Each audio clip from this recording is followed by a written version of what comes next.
Oğlan tərəflə tanış olduq, sıra qız tərəfdədir. Gəlin daha yaxından tanış olaq. Əslində mamanı bir çoxunuz tanıyırsınız. Çünki bir çoxunuzun həyatına da çox gözəl toxunuşlar olubdu. Əməkdar həkim qızıyam. Gördüyünüz balaca bostanda mamanın əlişidir. Pomidoru, biberi, badımcanı hərəsindən biraz əkib, hətta tərxunu da var. Adətən insan yaşlandıqca daha çox kənd həyatına həvəs göstərər, daha çox sakitliyə ayrılmaq istəyər.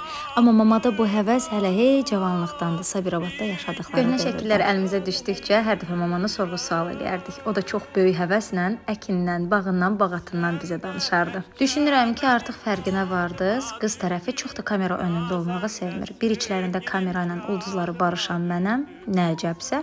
Bir də hələ ki uşaqlardır. Onlar da təbii biraz böyüyəndən sonra deyəcəklər ki, bizi çəkmə. Qardaşım bu dəfə bizim üçün səbət hazırladı. Və tərifləmək kimi olmasın, bu işi çox gözəl bacarır. 2 bacı, bir qardaşıq. Mən ortancılam. Adətən ortancıl uşaqlar ailədə nə gözlərinin ilki kimi, nə də son beşik kimi olurlar. Amma böyüdükcə fərqinə vardım ki, tamam əksiymiş. Bu yığıncağa təəssüf ki, bacım qoşula bilmədi. Amma içinizdə onu tanıyanlar da az deyil.